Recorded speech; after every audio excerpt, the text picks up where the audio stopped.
Em nossos dias é comum se afirmar que a igreja precisa passar por uma nova reforma.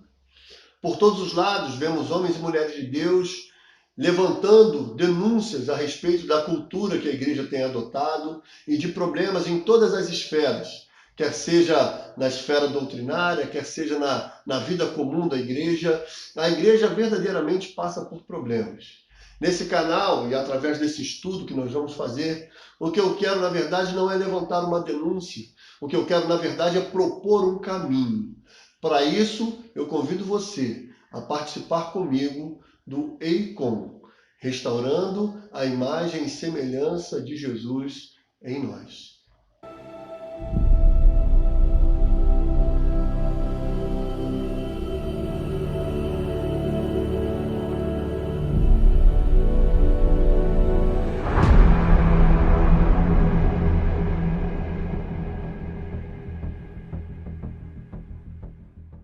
Dia 12 de abril de 1906.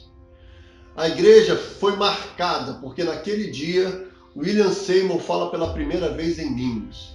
Aquele homem, aos 44 anos de idade, depois de aproximadamente 10 dias de jejum e oração, buscando, clamando o Senhor, e depois de começar uma série de mensagens a respeito de Atos, capítulo 2, aquele homem é envolvido pelo Espírito Santo e é capacitado, empoderado pelo Espírito Santo e começa então a pregar o Evangelho de uma forma completamente diferente. E aquilo que aconteceu naquele dia transformou a história da igreja a partir de então.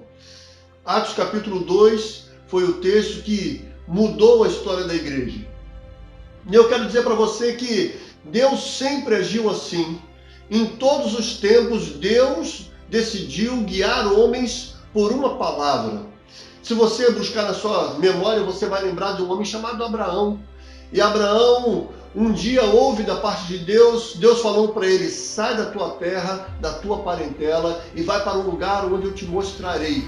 Depois desse dia, por causa dessa palavra, o mundo nunca mais foi o mesmo. Nós vemos homens sendo transformados por causa de uma palavra. Foi assim com Moisés. Moisés subiu o monte, apacentava as ovelhas do seu sogro, quando de repente ele vê uma sarça ardendo, pegando fogo, não se consumia, e ele chega mais perto e ali ele ouve uma palavra de Deus. Deus diz para ele que iria levantá-lo como o resgatador do povo de Israel, iria fazer com que ele se levantasse como o libertador de Israel. E a partir daquela palavra, o mundo e os judeus nunca mais foram os mesmos. Nós vemos uma palavra guiando homens durante toda a história. Todo relacionamento que Deus tem com os homens, muitas vezes ela é norteada por uma palavra. Nós vemos, por exemplo, o apóstolo Paulo, já no Novo Testamento, ele chega a afirmar que um mistério estava oculto entre os séculos, mas de repente o Espírito Santo vem ao apóstolo Paulo, capacita o seu entendimento, e o apóstolo Paulo então entende que aquele mistério que estava oculto agora estava sendo revelado, que Deus não tinha dois povos, não havia judeus e gentios. Em Cristo, o que a Bíblia vai dizer é que em Cristo Deus estava transformando os dois povos em um só. E a partir daquele momento, os gentios e os judeus, todos eles faziam parte da mesma família em Cristo. Era uma palavra, foi uma palavra que o apóstolo Paulo recebeu da parte de Deus. Assim, a história foi acontecendo. Temos, por exemplo, o exemplo de Lutero. Lutero, quando leu Romanos, capítulo 1, verso 17, ali onde ele encontrou que o justo viverá pela fé. Lutero recebeu aquela palavra e começou a pregar a respeito dessa verdade espiritual e mudou o mundo. E o mundo jamais voltou a ser o que era antes por causa de uma palavra. Nós vemos os puritanos vivendo por uma palavra, querendo viver para a glória de Deus. Sem sombra de dúvidas, uma palavra tem norteado não apenas um homem, mas muitas vezes Deus usa uma palavra para nortear uma geração, um povo, uma história. E eu creio, queridos, que nós estamos vivendo um tempo semelhante a esse. Eu quero convidar você, através dessa série de estudos que eu dei o nome de EICOM, restaurando a imagem e semelhança de Jesus em nós. Eu quero trazer para você uma proposta de um caminho baseado em uma palavra.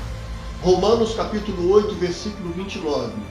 Os que de antemão conheceu, também os predestinou para serem conformes à imagem do Senhor Jesus Cristo, para que ele seja o primogênito entre muitos irmãos. Da onde eu tirei essa ideia? De transformar esse versículo no estudo a uma palavra, imagem. E essa palavra no original é eikon. Quando você vai estudar eikon, significa que literalmente eikon é uma estátua, é uma imagem. Quando você vai ver de uma forma figurada, eikon é semelhança. Então, no grego, o apóstolo Paulo, conhecedor da língua grega por ser um grego, ele usa então essa palavra diversas vezes nas suas cartas. Boa parte dessas vezes fazendo referência à nossa identificação com o Senhor Jesus Cristo. Eikon, eu quero convidar você para nós caminharmos juntos nessa direção de restaurarmos a imagem e semelhança de Jesus em nós, que foi perdida no capítulo 3 do Gênesis, mas que a partir de agora é obra do Espírito Santo. E eu digo para você, é a principal obra do Espírito Santo. É o que o Espírito Santo quer fazer na minha vida e na sua vida. É restaurar a imagem e semelhança que foi perdida no Éden. Venha comigo, nos próximos vídeos eu vou te explicar como Deus programou, projetou no seu coração essa restauração. Bem-vindo a eikon.